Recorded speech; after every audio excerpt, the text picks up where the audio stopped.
Welcome to Health Coach for Women.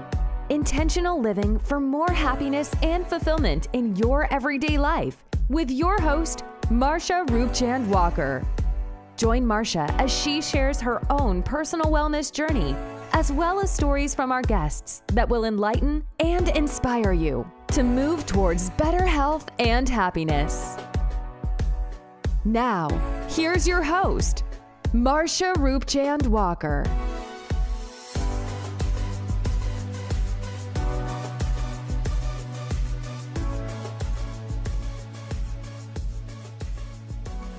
Hello, and welcome to another episode of Health Coach for Women, a podcast where we explore alternative and holistic solution for health and wellness. Now, I'm your host, Marsha, and today I want to talk to you about pain management. But before we get into that, I'd like you to go ahead and click the subscribe button and go ahead and click the like button at the end of this podcast. Now, I love to start out with quotes. So I have a quote for you that I'd like to read. And this one is by George Eliot. So it's saying, his quote is, "It's never too late to be who you might have been," by George Eliot. It's never too late to be who you might have been. Let that sink in for a moment. All right. But today we are going to get into pain management. And so pain, as we all know, that pain is a common problem among many individuals, right? Of all ages, race, size, religion. It does not discriminate. It affects many of us at some point in time, right? And so I want to look outside of traditional medicine and see what are some alternative ways that we can manage pain. Came up with some alternative healing methods that can be used, and I have them here in my notes. Now, let's see. So I'm reading through my notes. Bear with me one moment. Okay, so now what's important is to explore the alternative solutions that address the underlying causes of pain and promote overall well-being. And so these methods, Western medicine, as we know, using pills and things like that, it only provides some type of temporary relief, right? Along with side effects, and prednisone also does come with side effects after long-term use, where it damages the production of cartilage, all right, in the joints. So there we want to find some natural solutions. And so the first one that I came up with is taking a look at acupuncture. And so acupuncture is a traditional Chinese medicine that's been around for years. Right. And so many people have used the practice of holistic medicine and using with acupuncture as one of them. And so this practice involves the insertion of some tiny needles that's injected into the points of the body that stimulates some natural healing process in order to reduce pain. So research has shown that acupuncture can be effective in treating chronic pain, headaches, and even osteoarthritis. Some individuals report having instant relief right away, but the majority, from my understanding and reading, that many people do have to have several sessions in order for it to be effective. Okay, and so with acupuncture, that's something Now, what some insurance companies are doing, they're incorporating alternative medicine. So you can check with your health provider and to see if acupuncture is covered under your plan. And so another one that I want to look at is chiropractic medicine. And so with that practice, this can be a very effective solution for managing pain as well. And some chiropractors are also integrating integrative medicine, alternative medicine treatments along with their chiropractic practice. Okay, so what they do is that their focus is on the diagnosis and the treatment of the neuromuscular disorders, and they aim to alleviate pain by adjusting the spine and other joints. Now, I've had a chiropractic session done before when I was in a car accident many years ago. And actually, one of my vertebrae, I forget which one that he said, is actually twisted from the car accident. So every now and then I'm always cracking my neck, and it's something that I do because it's not lined up properly, and I don't think it can be repaired. So, and I'm not going to have surgery for that. So, but anyway, so chiropractic practice, having someone to align the spine, of course, a licensed professional or chiropractor, of course, to align the spine can provide great relief for pain management. And also, some chiropractors, as I mentioned before, do incorporate other practices, alternative healing methods, in addition to their chiropractic practice. So it all depends on what you're looking for. I would definitely find someone who is a holistic chiropractor, or someone with a very good recommendation in chiropractic. And because every now and then we do need an alignment, right? Just like our car need an alignment, we need an alignment. And me sitting here doing this podcast today, recently, now that I'm using on the computer more, and I'm sitting here for longer periods of time, then my back starts to bother me. So I have to tell myself to stop what I'm doing, take a break, stretch it out, walk it out, and then come back. So we need to do that. So yeah, I'm probably due for an adjustment myself. So chiropractic, seeing a chiropractor is another great way for pain management. Again, check with your healthcare provider to see if they include that in your health plan. If not, some chiropractors offer specials. They offer specials where you can have several sessions, and you pay one price for several sessions, which could be a great way to keep you on track with managing your pain. All right. And so another one that I found is massage therapy. Massage therapy is a great way to manage pain. And of course, they have different types of massages that you can do. They have the Swedish massage. The Swedish, it's a little too rough for me. I know I had a Swedish massage before, and I was worse than when I came in. Okay, so nothing against Swedish massages, but for me, it was just a bit much. I was sore. I was very sore. So, but it all depends on you. And so just a regular massage is good. It releases the tension, helps to alleviate the tension, the tightness in the body, relieve the pain in the lower back and wherever you may be having pain. Massages is a great way. I talk about also the manual lymphatic drainage massage. That's a great way to not only boost your immune system, but to help drain and get rid of the fluids out of your body and relieve the toxins. Manual lymphatic massages, and those of you who've had a BBL or any other type of surgery know that they always recommend to use, especially when you go that goes for the surgery, cosmetic surgery, and things like that. They tell you to get your massages, right? And some of you go and buy those packages, and where you have more than one, where you can keep going to get your massages to drain the fluids, because the body is bloated, full of fluid, your face is puffy, things like that. So it's important to get rid of those fluids so that your body can go back to its normal shape and to heal, right? So manual lymphatic drainage is a great therapy, a great massage that you can do. And these things help with chronic pain, as well as fibromyalgia, and even some cancer-related pain. Okay, so that's another one that you can look at, getting some type of massage therapy. Now, another one is herbal remedies and oils.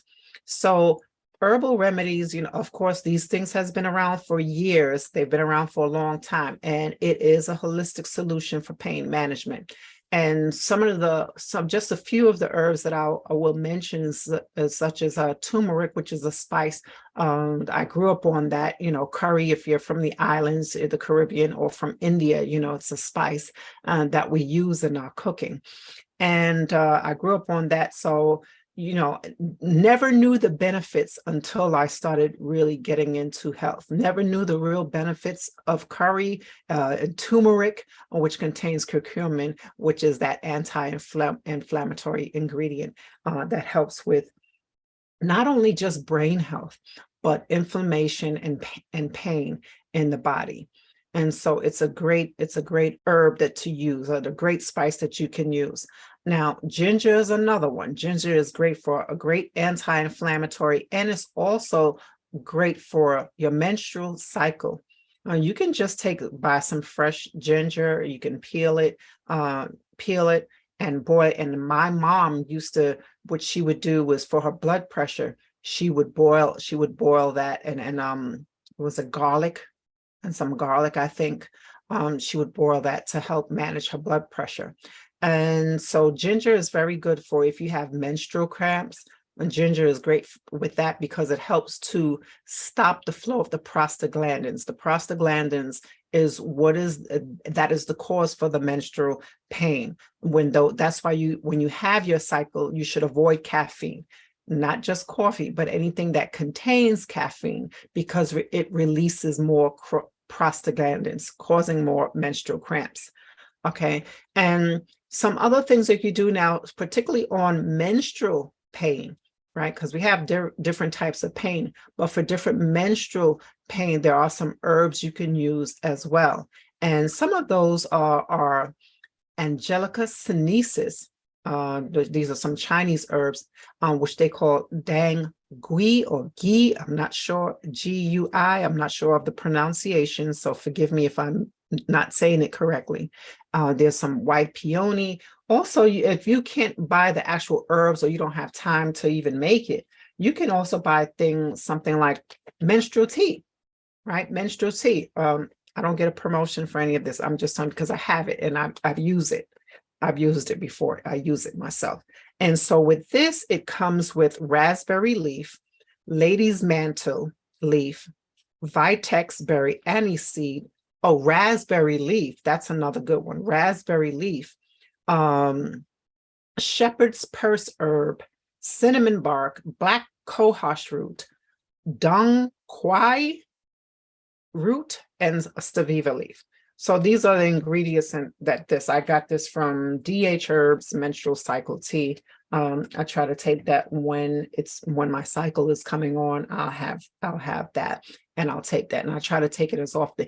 And I also still will go ahead and take my turmeric, drink my turmeric with the black pepper and the coconut oil and some honey and black pepper. I will still take that. That's what I take daily. So that can help as far as with your menstrual cycle. There are a whole host of other herbs, particularly for your menstrual cycle, but just for the sake of this podcast, I just mentioned just a few. Okay. And so these can be a great way to manage your pain, right? These herbal remedies for pain that you can use. Also, there is peppermint oil, right, which contains the menthol. And so it provides a cooling effect. And there's another one, and I don't know if I'm saying this correctly, so please forgive me. I apologize in advance. Two other oils that I like to mention is the helichrysum oil. I should have had my lady friend that she's into oils, and she sells these oils and herbs. I need to bring her back on so she can go over and correct me on these things if I'm saying them wrong. But helichrysum oil, that relieves muscle spasms as well as inflammation and pain. Marjoram oil, that's another one. I have those two oils myself, and sometimes I actually will use those too. If I've been sitting too long and I'm experiencing a little back pain, and I've been just at the desk for long periods of time, I will use that as well, in addition to stretching, trying to stretch it out and work it out, work out the pain that I'm experiencing in my lower back. So these are just a few as well. And so there are also some mind-body therapies that you can use that will help. These therapies, such as cognitive behavioral therapy and biofeedback. And now I'm wondering if mindfulness would be labeled under this. I'm thinking that it is, because we know that the mind and the body is not separate. It is something that's connected. And so practicing things such as mindfulness, right? And so they have these mindfulness meditations that you can do where you focus on just being in the present moment and focusing on being present, focusing on something other than the pain. So it kind of distracts you away from that, pulls your focus away from the pain, helping to relieve that pain that you're having in that particular area. Of course, exercise, that is another one. Exercise, meditation, yoga, these things, they've been around forever. It's not nothing new. It's been around. More people are practicing it. And research, scientific studies has shown the benefits that yoga and meditation has provided in not only just lowering your blood pressure, but also relieving stress and anxiety and as well as pain management. Okay, it's been very, very beneficial. Now, some may be on a fence whether or not if they should practice yoga or not for different cultural and religious reasons. That's one's personal choice. But I'm just giving you the information of things that has been scientifically proven to help with pain management. And yoga and meditation is one of them. Now, there are some other healing methods. I don't know much on that. But as I'm doing this podcast, one of them just came to me, and it's Reiki. I don't know much about Reiki, so I can't really speak on it. I don't know. But there's also energy healing. And so what I do know to be true, and which is a fact, is that we are electric and we do have energy. We do have energy fields around us, right? We have our own energy field. And I had Miss Deborah Wayne on the show last year where she talked about that, right? And so sometimes when your energy field is being interrupted by different things, external environments, it can have an impact on your health. Do I believe this to be true? Yes, I do.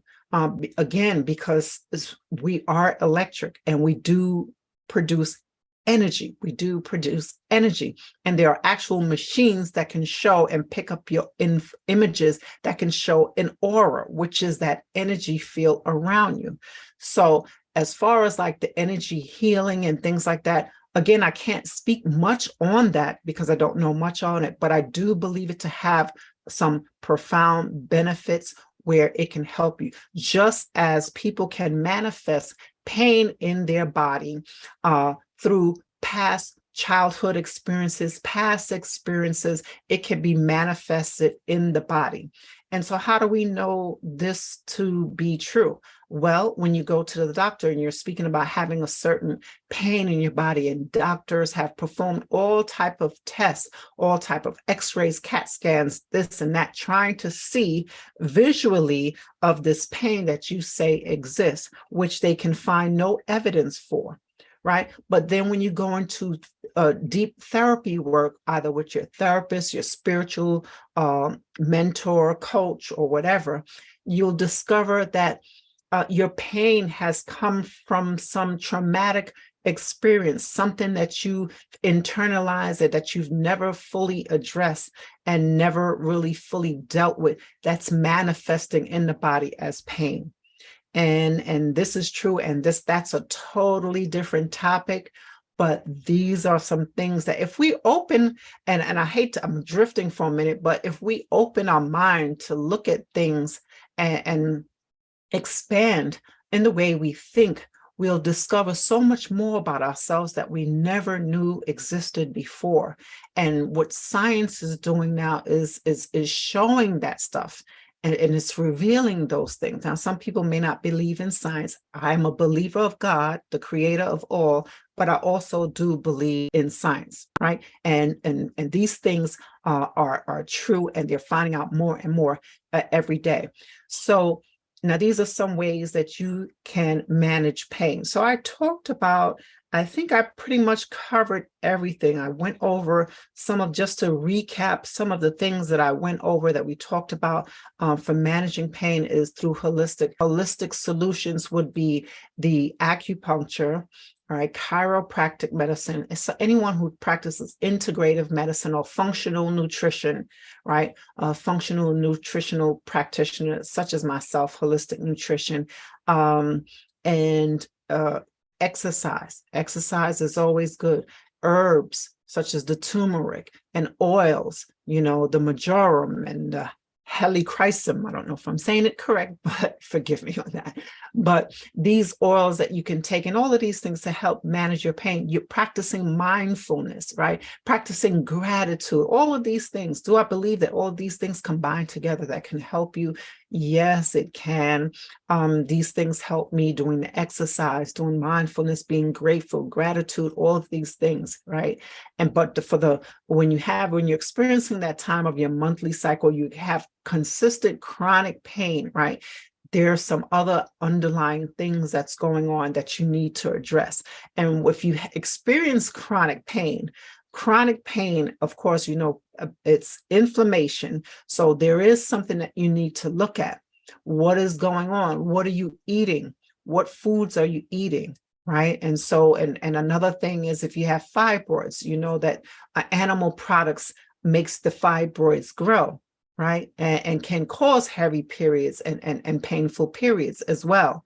So we need to be our own self-care advocates, so to speak, so that we and start to pay attention to our bodies so that we can take care of ourselves and do better with the things that we know, right? And so when you know better, you do better. And so with the things that we know, we need to implement those things that we know so that we can feel better. And so I believe I covered everything, all of the topics that I wanted to cover. I talked about acupuncture, chiropractic, yoga, meditation, exercise, whatever umbrella you want to fit it under, massage therapy, doing massages, right? I talked about the lymphatic drainage massage. I'm not sure if I covered that or not, because this is actually my second retake of this, right? It was actually not recording the first time. So massage therapy, right? Doing different massages, such as your regular standard massage that you get just to relieve tension and stress.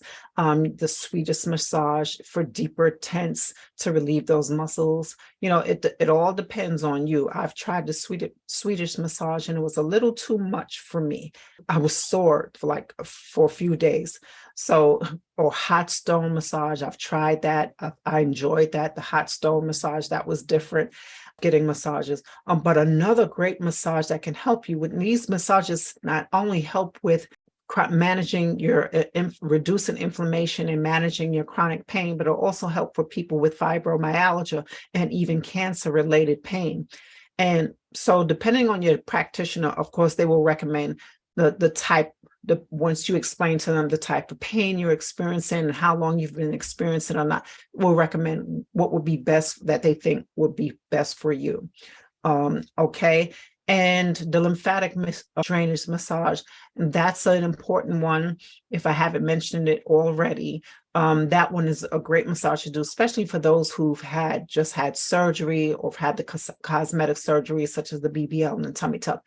They always stress getting your massages done. That is important, getting those massages done, because it helps to eliminate the fluid out of the body so that the body can get back to its regular normal state. Okay. And so that you can get back. Those massages are actually great for boosting your immune system and relieving and eliminating the toxins out of your body. So the lymphatic massages are great, especially for people with lymphedema and things like that. So that is another great one that I would recommend that anyone should do. And there's simple massages that you can do even when you wake up in the morning when you're this is not pain related. This is just a sidebar.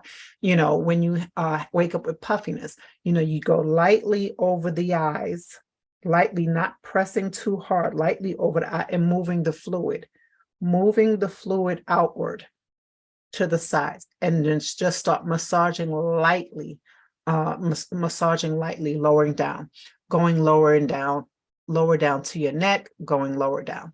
Okay, so there's little massages, facial massages that you can do every day. You're putting lotion on your face. There's agave. There's other natural things you can use. And people who are diabetic, you should know that you should be using the low glycemic foods. Those things with the low glycemic foods are best off for those people who are diabetic.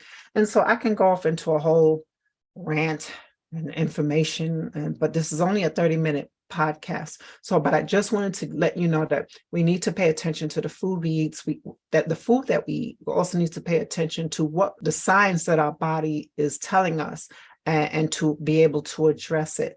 Okay, and so let's be more mindful and let's get into alignment, and just being more intentional, right? Living with intention, living with purpose, and to be able so that we can live better, right? Because when you feel good, when your body feels good and energetic and you feel alive and vibrant, you feel like you could just take over the world, right? But when your body don't feel like that, when your mind don't feel like that because it's foggy and it's not clear, thoughts is all over the place, and you're feeling like maybe you're losing control, out of control, you're dealing with stress and having these anxiety, pressure from work, pressure from your family, pressure from, it's a lot.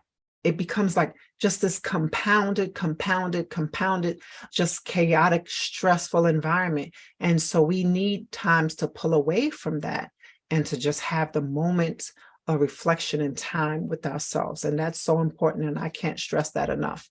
So as you go through the rest of your week, be mindful, be loving, be caring, sharing, and most of all, be kind and loving to yourself. Until next time, bye for now. Thank you so much for listening to Health Coach for Women with your host, Marsha Roopchand-Walker. If you've enjoyed this podcast, please be sure to rate, subscribe, and review on your preferred podcast listening platform. We really appreciate that effort. Until next time.